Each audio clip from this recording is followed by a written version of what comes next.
everyone, I'm just going to show you how to do some ribbons, some bows today. Quite a few people have asked. This is normal florist ribbon. It's about £4 or £5 a roll, and this is what most florists would use for most of their everyday bits and pieces to go around bouquets, that type of thing, hand ties. And to make a pom-pom bow like this one, just move this one up quickly before, I'll show you how to make that. So basically, just decide how long you want your loops on either side and just pinch it in the middle and making sure you've got a bit to tie there. And then you do the other side.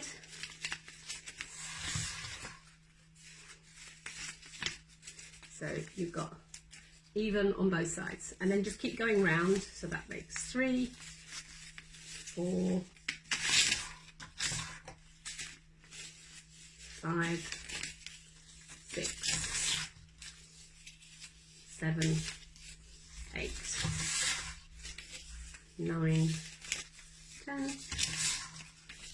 11, 12, 13, 14, 15. So about 15 times. The one I've just shown you I did earlier, that was 13 times. So we'll do this one a little bit fuller, and then cut off the ribbon. So you've got your extra ribbon on the side. Okay. And then fold it in half. And then on either side, you're just going to clip a little piece out the edge, but don't go right to the middle, obviously, otherwise you'll have nothing to tie. And I'm just going to use a contrast ribbon just so that you can see where it's tied. Then go up the middle and tie it really tight. Pinch it nice and tight. Do a double bow, and I usually go around again just to be sure. Sometimes when you put it really tight, it snaps. Okay, and then hold the 2 strands, and then just pinch and pull each one. If you go in opposite directions, you get a nice full bow. Okay, so that's one side. So one way, and pinch the other way. One way, other way, one way, the other way. There we go. And then obviously hold it where you had it. And then that shows you a nice full bow. So that one was 15. This one's a little bit less full. That was 13. So you can make it as full or as, you just have to practice. Like anything, just practice it. And that's a traditional florist bow that you would put on a bouquet, hand tie, that type of thing. The next one I'm going to show you is wide ribbon. This is the other most popular one that we use in floristry, and this would be a typical one that you'd have maybe on a wreath, yeah, I would say a wreath, yeah. And just decide how long you want the bit to dangle down at the bottom. I'll do this one quite long, so it's there, so maybe 8-10 inches long, and then pinch, and then you're going to do your first loop. Doesn't matter how twisted they are, they always come out in the end. So roughly, this one's about, the loop's probably 4 or 5 inches long, and then the same on the other side. Just make sure they're even. They don't have to be perfect, you just pinch in the middle. So you're doing 1, and then pinch, 2, and then pinch, 3. So you've got 3 on either side. Alright, so then just make sure your strand on the other side, your tail is roughly the same size. And cut off, and then again, so I'll use a contrast just so that you can see where I've tied it, and then just tie it in the middle.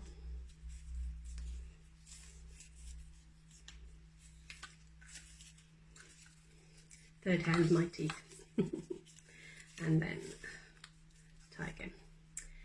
Okay, and then all you do with this then, if you were putting it on your wreath, say, you might tie it to the bottom. So pull your 2 strands down at the bottom, and then just manipulate these how you like. And as I say, because they're wired, you can twist them, just twist and pull. You can almost scrunch them if you want them scrunchy. So a scrunchy sort of bow. I quite like scrunchy bows. And then your 2 strands would come down the end. And then just to finish off, we give it like what we call a fork tongue. So fold it in half and cut from the inside out, just to get rid of all those odd. So pinch it in half and go from the inside outwards to get a nice, I do that with my jumper at the back, you see, a nice forked tongue end. Okay, so that is your traditional one that would go on a wreath. And obviously, if you were putting this on a wreath, you would just put, you could just use a wire. You don't really need to tie it. So you would just get one of your nice wires and just pinch, just twist it around. It doesn't have to be too perfect. Twist it a couple of times, and then cut it. And then you would poke that into your foam. If you were doing a wreath or something similar to that. So, okay.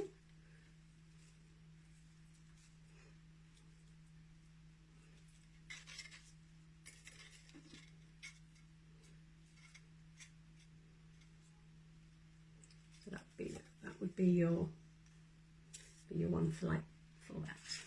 Okay, the other types that I've got here, again, this is another more fancy one that we'd use probably for doing Christmas decorations. This one would be, we would just do little sort of little picks, basically, little pick bows. And they would go, if you had an arrangement and you had a few holes in it, a few things, and maybe you didn't want to use all flowers all the time, then you could use something like this just to pinch, just to fill in a little hole. So again, you don't need too much at the bottom, a couple of inches. Just do a nice little loop. And then just another loop. Just keep it simple, just like a little bow, and just cut the other one off about the same. And then you would wire that, obviously, because this is going to go into an arrangement. So just put a bit of wire around it. Don't have to be too specific.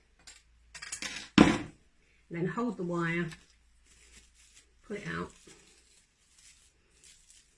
and again you could do your little fork tongues on these just to give it a nice push.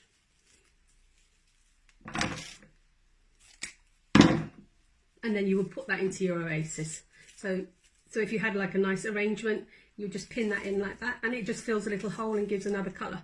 So if you haven't got enough flowers, you can use ribbon. That's a cheap way at Christmas time of putting a bit more colour in it without having to spend a fortune on roses, that type of thing. So that's just a pick bow.